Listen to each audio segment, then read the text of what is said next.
Salut à tous, on est jeudi 16 mars. Donc aujourd'hui, je vais faire le débrief du match de mardi soir en Pro B, le match contre Metz qui s'est donc déroulé là-bas à Metz mardi, qui s'est soldé par une défaite 3-2 pour nous à la fin de la soirée. Donc encore un mauvais résultat pour nous. Sur le plan comptable, on fait quand même une opération correcte puisqu'on rattrape un point sur le TTC Nantes qui a perdu 3-1 face à Agen et donc ce qui nous permet de revenir à leur hauteur. Donc niveau comptable, c'est pas une mauvaise opération, mais elle aurait pu être bien meilleure si on avait été un petit peu plus réaliste. Comme je dis, les matchs se suivent et se ressemblent énormément pour nous cette saison. On a vraiment l'impression d'être dans une saison pourrie, une saison un petit peu maudite où rien ne tourne pour nous et où à chaque fois les scénarios sont les plus invraisemblables les uns après les autres.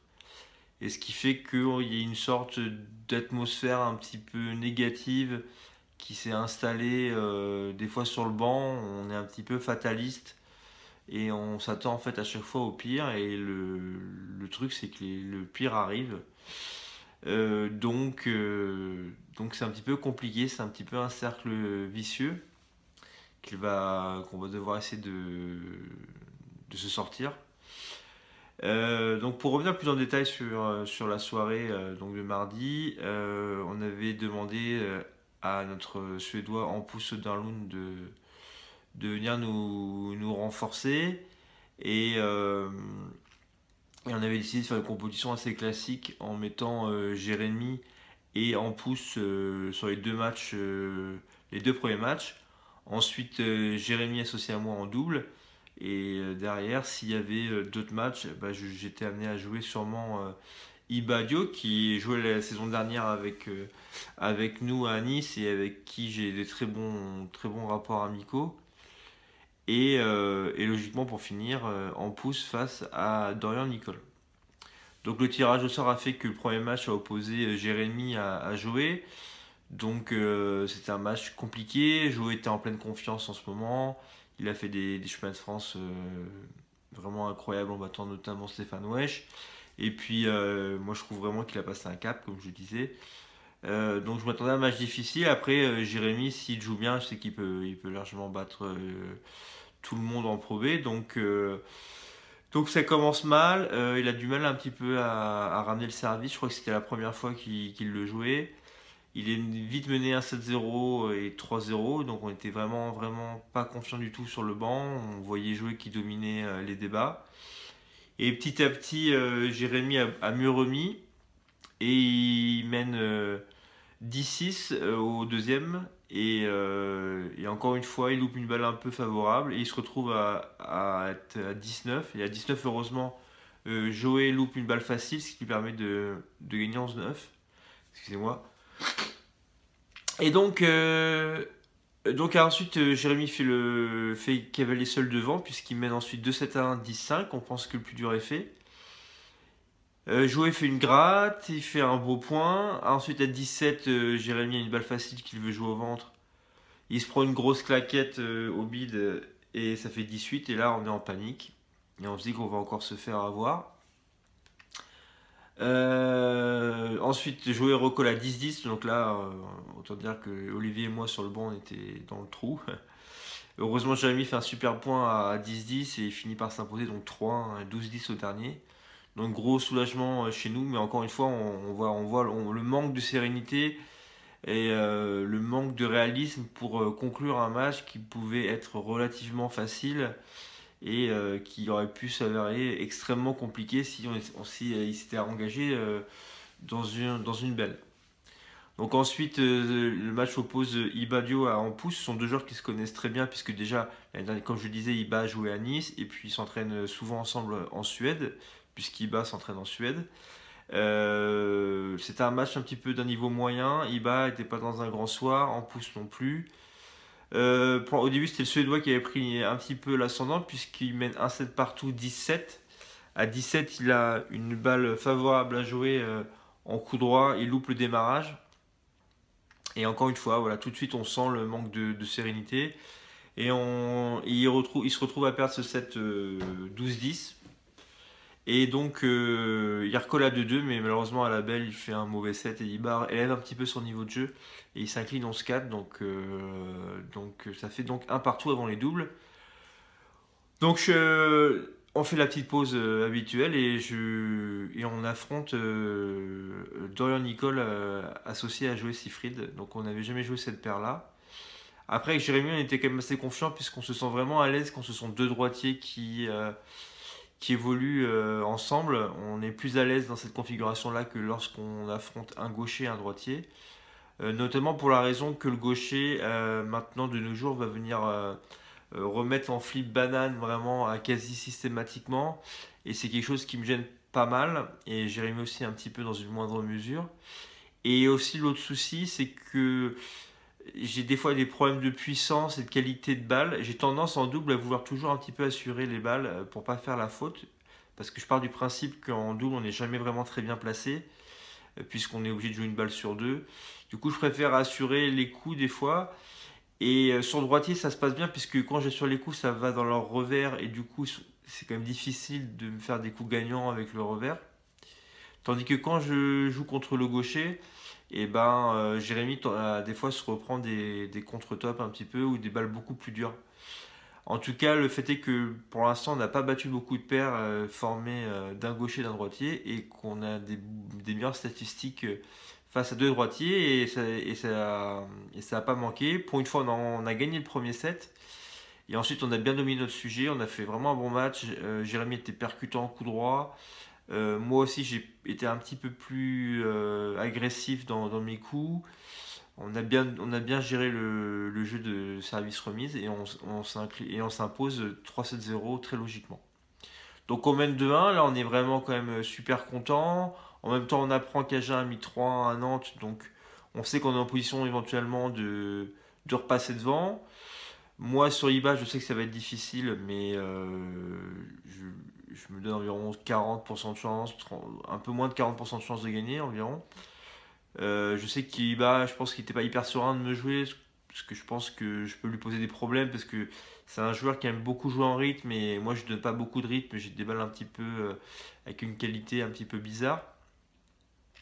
Et donc le premier set ça se passe très bien pour moi, je gagne 11-6. Iba était pas transcendant, il avait énormément de mal à remettre mes services, notamment en rentrant. J'étais assez étonné puisqu'on s'était joué énormément de fois à l'entraînement la saison dernière, donc j'aurais pensé qu'il était un petit peu habitué, mais c'était pas le cas. Ensuite, je fais un mauvais deuxième set où je loupe 3 ou 4 balles vraiment favorables que j'essaye un petit peu de forcer, que je mets dehors, comme d'habitude, un petit peu les balles favorables après mon service, et j'ai du mal à accélérer tout de suite.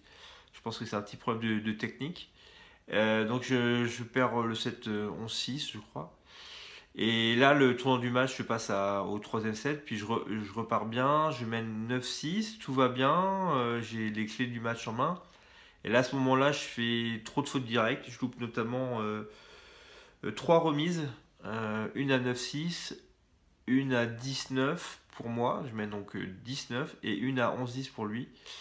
Il avait changé de service, au début ça avait uniquement rentrant, et là il s'était mis à servir coupé mou en allongeant un petit peu la longueur, les premières bonds de son service, ce qui m'empêchait de remettre court correctement et m'obligeait à ouvrir le jeu, une filière dans laquelle il est beaucoup plus à l'aise que moi. Et donc un coaching payant de la part de Nathanaël Molin, le coach de Metz, qui m'a posé beaucoup de soucis.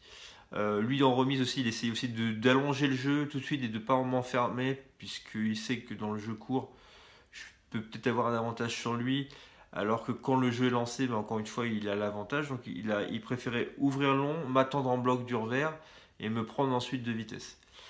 Et donc ses choix tactiques se sont avérés payants. Il a beaucoup mieux joué, il était un petit peu plus relâché au quatrième, il a beaucoup mieux joué. Et je m'incline en 6 logiquement. Mais j'étais un petit peu déçu puisque j'avais loupé le coche au troisième set et je pense que j'aurais pu continuer à le faire douter si j'avais remporté ce set. Mais bon, ça fait 2-2 et je me dis qu'en pouce va jouer contre Dorian. Il l'avait battu aisément au match aller. Et puis Dorian est dans une saison difficile. Il n'a pas encore gagné de match en Pro B. Ses résultats aux Indives, au choix de France, n'ont pas été transcendants. C'est mon ancien partenaire de double, donc je suis amené à souvent discuter avec lui. Je sais qu'il est vraiment dans une passe un petit peu difficile. Et donc même si je ne sens pas en pouce dans un grand soir, je me dis que ça devrait quand même le faire.